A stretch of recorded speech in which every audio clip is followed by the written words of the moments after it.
दोस्तों नमस्कार। आज तकरीबन 2 बार मार्केट से रिलेटेड दिशा दर्शन करने की मैंने कोशिश की। एक तो बैंक निफ्टी 53,000 आज ही टेस्ट कर सकता है ऐसे मुझे लग रहा था, वो एक मैंने आपके सामने रखा, वो कम्प्लीटली फेल हुआ। इसके अलावा मार्केट के मूवमेंट से रिलेटेड मैंने एक दिशा दर्शन किया था, वो भी कम्प्लीटली फेल गया। आज तकरीबन बैंक निफ्टी ने मुझे बहुत तगड़ा चकमा दिया है, ट्रेडिंग के पॉइंट ऑफ व्यू से नहीं, पर ओवरऑल बैंक निफ्टी को उतना अच्छे से मैं आपके लिए आज प्रेडिक्ट नहीं कर पाया। अब देखिए, बात यह है कि कल के पॉइंट ऑफ व्यू से हमें किन चीज़ों के बारे में ध्यान रखना ज़रूरी है, क्योंकि आज रात का एक जो बड़ा इवेंट है वो किस तरह से ओवरऑल मार्केट पे इम्पैक्ट कर सकता है, उन चीज़ों को हमें ध्यान में रखते हुए ट्रेड करना है। पर बाद में मैंने आपको जो एक लेवल दी थी, खास करके निफ्टी के पॉइंट ऑफ व्यू से, उस लेवल ने बहुत ही परफेक्टली काम किया और मेरे जिन दोस्तों ने उस लेवल को ध्यान में रखते हुए निफ्टी में ट्रेड किया, उनके पैसे बचे होंगे। देखिए, ये चीज़ें मैं इसलिए जोड़ देता हूं दोस्तों कि ऐसे नहीं कि मैं जो बोलता हूं सिर्फ वही होता है या मुझे ही सब कुछ समझ में आता है। जी नहीं, मार्केट के अंदर हमारा ये जो पूरा का पूरा एनालिसिस होता है, ये एजम्पशंस के बेसिस पे होता है, डेटा एनालिसिस के बेसिस पे होता है। पर हम सभी लोगों को अभी पता है कि ये जो डेटा है ये मिसगाइड कर रहा है बहुत बार। इसीलिए आज का जो थंबनेल है कि आज जो रैली बनी निफ्टी, बैंक निफ्टी के अंदर खास करके, क्या वो सस्टेनेबल रैली है या वो एक 15 दिन पहले बैंक निफ्टी के अंदर इसी तरह का एक तगड़ा मूव बना था और दूसरे दिन कॉर्पोरेट इवेंट था जिसके अंदर तगड़ा गैप डाउन हुआ। इस तरह से कुछ है, एक एक करके समझने की कोशिश करते हैं। चलिए, तो सबसे पहले तो जो चीज हमें ध्यान में रखनी है, पहले तो निफ्टी के लेवल्स के बारे में चर्चा कर लेते, फिर बैंक निफ्टी में उन बातों पे चर्चा करेंगे जो फेड रेट से रिलेट करती है, बैंकिंग से रिलेट करती है। इस वजह से निफ्टी को पहले समझ लेते हैं। निफ्टी का क्लोजिंग 25,377 पे हुआ है। मैं आपसे कहूं दोस्तों, निफ्टी के अंदर अच्छा खासा रिकवरी हुआ है। आप समझ सकते हो, 25,300 के भी नीचे गया था निफ्टी और अल्टीमेटली क्लोजिंग पे तकरीबन यहां आके बंद हुआ है। तो इसका मतलब है कि अच्छा खासा रिकवरी निफ्टी के अंदर डे एंड में हुआ। पर अब कल के लिए हमारे ओवरऑल मूवमेंट के पॉइंट ऑफ व्यू से, ट्रेडिंग के पॉइंट ऑफ व्यू से किन लेवल्स पे ध्यान रखना है। कल है निफ्टी का एक्सपायरी, तो एक्सपायरी को अगर हम ध्यान में रखते हैं तो नीचे के लिए यहां से जो लेवल हमारे लिए जरूरी है, पहले तो मैं बताऊं वो लेवल है ये, ठीक है। मतलब समझ लीजिए 25,340 को नीचे काटता है तो पहला ट्रेड बनेगा 25,280 तक। जी हां, 25,280 तक। और अगर 280 को काट देता है तो नेक्स्ट ट्रेड बनेगा 25,200 तक। और मैं आपको एक बात बताऊं, अगर कल मार्केट गिरना है तो आपको प्रोबेबिलिटी है इस लेवल से डायरेक्टली ये या ये लेवल ही दिख सकती है। अगर मार्केट कल गिरना है तो शुरुआत गैप डाउन से ही होगी, ठीक है, क्योंकि जो इवेंट है आज रात में होगा उसका इंपैक्ट कल मॉर्निंग में दिखेगा और वो इंपैक्ट हमारे मार्केट पे गैप अप या गैप डाउन ही होगा। तो सारा सिनेरियो मैं एक एक करके आपके सामने रखने वाला हूं, ये इसे याद रख के ही काम करना है। तो देखिए, 25,200 के नीचे अगर ये निकल लेता है तो नेक्स्ट लेवल हमें दिख सकता है सीधा 25,070। इसके नीचे मैं रियल टाइम आपको बताऊंगा कि और नीचे कहां तक जा सकता है। ये तो हुई नीचे वाली बात, ठीक है, इसे अच्छे से हमें याद रखना है। अगर इवेंट मार्केट ने निगेटिव ले लिया तो आप ये मत सोचो कि सर जी आप तो 300 पॉइंट नीचे की बात कर रहे हो। जी, कोई दिक्कत नहीं है, हमारे मार्केट के लेवल के पॉइंट ऑफ व्यू से कोई दिक्कत नहीं है। ऊपर के लिए क्या जरूरी है, देखिए, ऊपर की अगर हम बात करते हैं तो जिन लेवल पे हमें ध्यान रखना है उसमें पहला लेवल तो आता है 25,400। अगर ये काट देता है, ठीक है, 25,400 को, तो पहला लेवल है 25,470 और अगर इसे डिसाइसिवली निकाल ले तो 25,550। अब मैं बताऊं, ये लेवल भी 25,550 जो मैं लिख रहा हूं, अगर मार्केट बहुत ही कुछ चीजों को पॉजिटिव ले लेता है, आज का फेड का डिसीजन मार्केट के बहुत ही तगड़े फेवर में आता है, तो ये 2 लेवल तो प्रोबेबिलिटी गैप अप में ही निकल जाएंगे, इसकी भी प्रोबेबिलिटी है। तो इसके आगे किस तरह से काम होगा, रियल टाइम टेलीग्राम के ऊपर आपके लिए जोड़ दूंगा, ठीक है। तो इस बात को हमें ध्यान में रखते हुए काम करना है। ये तो हुई निफ्टी की बातें, अब चलते हैं बैंक निफ्टी की तरफ। और उसके पहले और एक छोटी सी बात जो मैंने आज टेलीग्राम के ऊपर छोड़ी थी आपके लिए, और इसके बारे में पहले डिस्कशन भी किया था कि विंडफॉल टैक्स जो है गवर्नमेंट ने कंप्लीटली हटा दिया, अब जीरो कर दिया है उसे।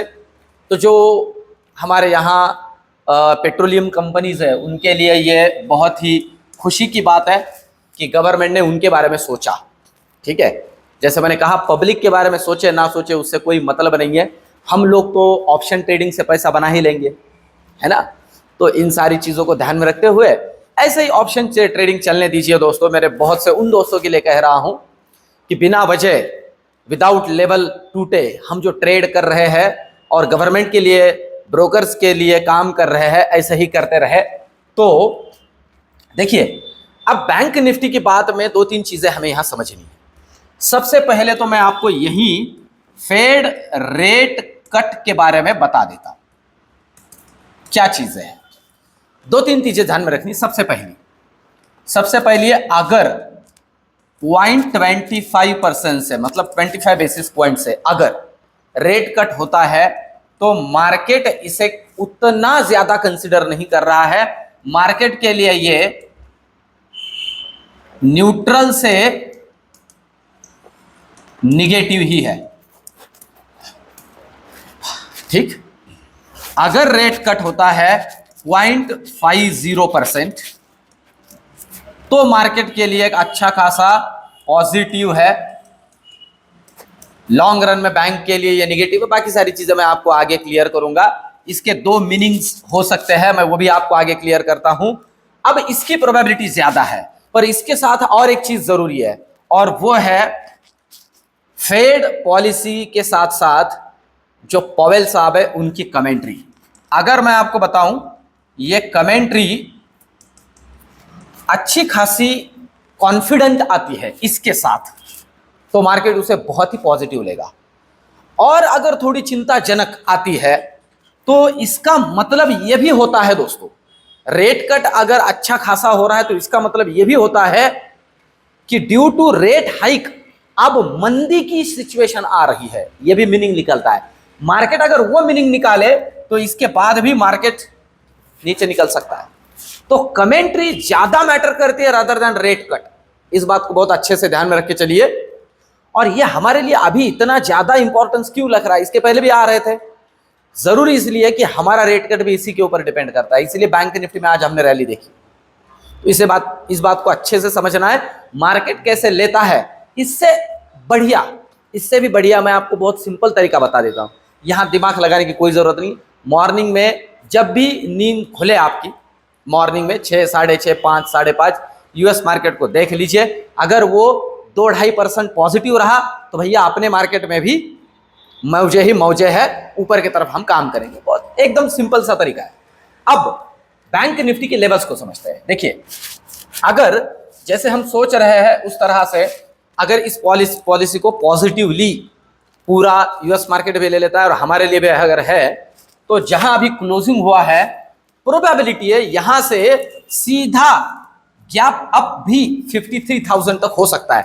पर मैं आपको पहले लेवल बता दूं, अभी जरूरी लेवल है बैंक निफ्टी ने काटना, वो है ये 52,830 लेवल। याद रखिए, अगर ऊपर काटे तो पहला लेवल मिलेगा 52,950, दूसरा लेवल मिलेगा 53,070। तो ये 2 लेवल तो प्रोबेबिलिटी है गैप अप में ही मिल सकते हैं। इसके ऊपर अगर निकल लेता है तो नेक्स्ट सीधा टारगेट बनता है 53,300 के आसपास, और इसके आगे 53,500 के आसपास। याद रखिए, यहां पे हमारा लाइफ हाई भी है 53,300 के कुछ ऊपर, तो वहां तक के दर्शन हो सकते हैं। लेवल्स को अच्छे से याद रखिए। नीचे के लिए क्या जरूरी है, नीचे के लिए जो लेवल जरूरी है वो अच्छे से याद रखिए, वो है 52,630 630 अगर नीचे के ने निकाल लेता है तो पहला लेवल मिलेगा 52,450 पहला, और दूसरा लेवल 52,300। इसमें भी वही बात है, ये दोनों लेवल प्रोबेबिलिटी या दर्शन हो सकते हैं। अगर निगेटिवली लेता है तो गैप डाउन हो सकता है। इसके नीचे 52,000 तक के लेवल बनते हैं। टेलीग्राम के ऊपर रियल टाइम गाइड करूंगा किस तरह से काम करना है। तो कल का दिन भी इतना इजी मत समझ लीजिए हमारे लिए कि हम पैसा बना पाएंगे। मैं पहले ही कुछ चीजें जोड़ देता हूं।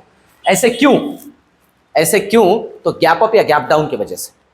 ये गैप अप या गैप डाउन जो है ना, वो ऑप्शन बायर के लिए इन शॉर्ट आप समझ लीजिए कुछ काम का होता ही नहीं है, क्योंकि ये ऑलरेडी आपका रैली खा रहा है, प्रीमियम को इधर उधर कर रहा है, प्रीमियम को ऑलरेडी बढ़ा रहा है। फिर तो उसे जस्ट टीके ही करना है, सिर्फ उसका प्रीमियम खाने का काम करना है बड़े ट्रेडर्स को।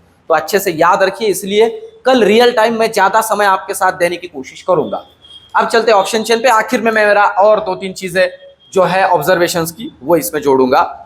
अब अगर हम देखते हैं ऑप्शन चेन को, तो आप देख सकते हो अच्छा खासा पुट कॉल राइटर 25,400 पे जुड़ा है। प्रीमियम ज्यादा नहीं है पर फिर भी जुड़ा है। और मैं आपको बताऊं, पुट राइटर ने घर छोड़ा है इसी लेवल से।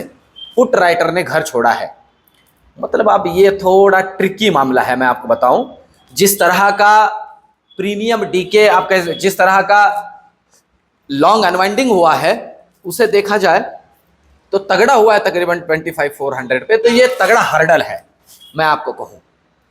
ओवरऑल जिस तरह का ओआई बिल्डअप अभी दिख रहा है ना, तो ये प्योरली प्रीमियम खाने के लिए ही है। तो दोनों तरफ बैठे हैं लोग, पर देखते हैं किस तरह का मूव बनता है, गैप अप या गैप डाउन। फिर इसके अंदर एक तगड़ा मूवमेंट बनेगा। अब जहां खड़ा है ये मेक या ब्रेक लेवल है, ऐसे समझ के चलिए, ठीक है। बहुत ही अच्छा लगा। तो हमारी जर्नी चलेगी 26,000 की तरफ, इसे याद रखिए, क्योंकि यहां से आगे फेस्टिव सीजन है, हमारा कोई दिक्कत नहीं है, सारी चीजें हमारे लिए बहुत बढ़िया है, ठीक। हाँ, पर एक चीज मैंने इसमें जोड़ी है दोस्तों, वो भी याद रखिए भैया। इस इवेंट के बाद में प्रोबेबिलिटी है एक आध मुनाफा वसूली का सेशन भी देखा जा सकता है। तो रेडी रहते हैं, समझते हैं। बैंक निफ्टी की अगर हम बात करते हैं तो ठीक ठाक सा ओआई जो है ना, मैं आपको बताऊं 52,800 पे बना है। ये है मेक या ब्रेक लेवल, और कोई ज्यादा ठीक ठाक या बड़ा वाला एडिशन नहीं है। सिमिलर टाइप से बैठे हुए जैसे कि दोनों तरफ बैठे हैं, दोनों तरफ का काम तमाम करने के लिए, समझ रहे हो। अब मेरा व्यू क्या है, कुछ खास डेटा नहीं है बैंक निफ्टी में कि जिसके ऊपर हम बहुत ज्यादा चर्चा करें। अब मेरा व्यू जो है वो ये है दोस्तों, यूएस का फेड पॉलिसी जो है, प्रोबेबिलिटी हमारे मार्केट की दिशा थोड़ी बदल सकता है, तो ध्यान रखना है। पर जहां तक मैं सोच रहा हूं कि बेगानी शादी में बहुत ज्यादा अब्दुल्ला दीवाना नहीं होगा, ठीक ठाक होगा। गैप अप के बाद में या गैप डाउन के बाद में कैसे काम करना, देखिए गैप डाउन के बाद में ज्यादा प्रोबेबिलिटी है कि अपॉर्चुनिटीज बनेगी, अगर कोई दिक्कत नेगेटिवली मार्केट लेता है। गैप अप के बाद में कितनी बनेगी इसकी प्रोबेबिलिटी बहुत कम है। तो रियल टाइम टेलीग्राम के ऊपर आपके साथ रहूंगा ही। मेरा एनालिसिस, रिसर्च, ये वीडियो आपको कैसे लग रहा है कमेंट में जरूर से जरूर लिखिए। वीडियो को एक लाइक करिए, चैनल को सब्सक्राइब करिए और साथ ही साथ आपके दोस्तों को भी बताइए। मिलते कल के वीडियो में, धन्यवाद।